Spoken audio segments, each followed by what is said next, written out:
Assalamualaikum warahmatullahi wabarakatuh. Selamat siang rekan-rekan yang tercinta. Perkenalkan kami dari kelompok 6 dan saya sendiri sebagai salah satu anggota kelompoknya. Perkenalkan nama saya Muhammad Luki Merzaldi dengan NIM Poko 009. Saya Dinda Putri Ramadhani dengan NIM Poko 004. Saya Gadis Bulbina dengan NIM Poko 006. Saya Adit Mardiansyah dengan NIM 010.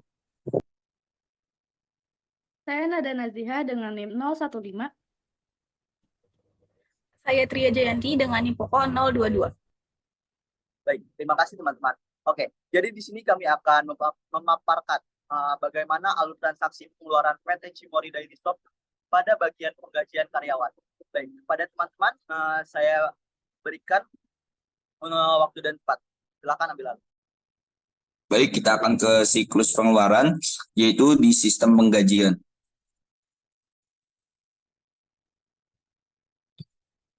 Beberapa fungsi yang terkait dalam penggajian karyawan pada PT Cimory Dairy Shop mungkin termasuk, yaitu ada penghitungan gaji, di mana menghitung jumlah gaji yang harus dibayarkan kepada setiap karyawan berdasarkan faktor-faktor seperti jam kerja, tingkat gaji per jam, dan bonus.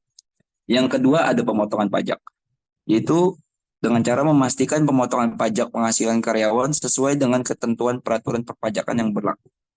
Lalu ada administrasi karyawan, di mana yaitu melakukan pemeliharaan data karyawan termasuk informasi pribadi, data kehadiran, dan informasi lainnya yang diperlukan untuk proses penggajian. Lalu ada penyusunan laporan, yaitu menyusun laporan penggajian secara berkala untuk keperluan manajemen dan kepatuhan peraturan perundang-undangan. Lalu juga ada penyediaan slip gaji, yaitu membuat dan menyediakan slip gaji kepada setiap karyawan sebagai bukti pembayaran gaji dan rincian komponen penghasilan. Lalu yang terakhir ada manajemen tunjangan dan benefit, yaitu mengelola pembayaran tunjangan dan benefit lainnya yang mungkin diberikan kepada karyawan seperti asuransi kesehatan, tunjangan pensiun, atau insentif lainnya.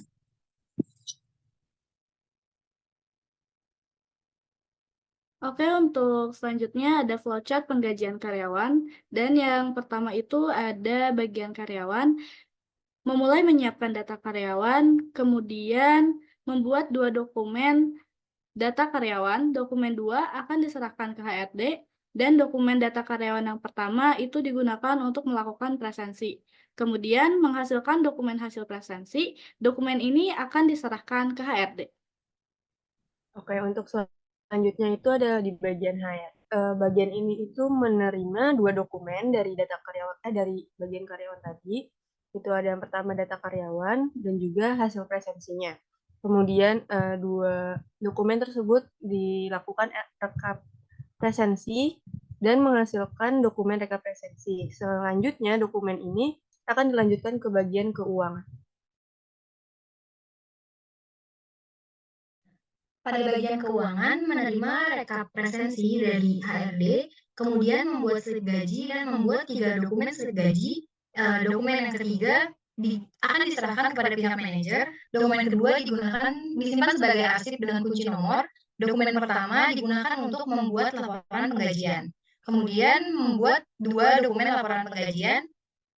Dokumen yang pertama digunakan sebagai arsip dikunci dengan kunci nomor. Kemudian laporan kedua, laporan penggajian, akan diserahkan ke pihak laporan keuangan selanjutnya.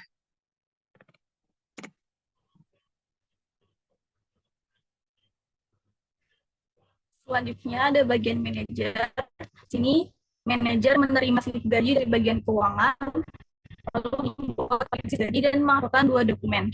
Dokumen pertama ini slip gaji yang telah divalidasi diarsip berdasarkan nomor, lalu slip gaji yang telah divalidasi rekap 2 itu diserahkan ke bagian keuangan. Lalu di sini manajer juga menerima dokumen laporan dari bagian keuangan dan diarsip berdasarkan nomor. Selanjutnya, kembali lagi pada bagian keuangan. Di sini bagian keuangan menerima slip gaji yang telah divalidasi, kemudian menyerahkan slip gaji yang sudah divalidasi ke karyawan beserta uang, dan selesai.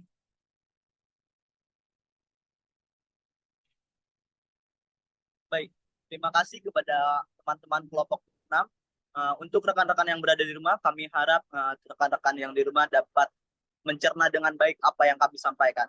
Kami dari kelompok 6 mohon maaf apabila ada kesalahan. Kami pamit undur diri. Sekian dan terima kasih.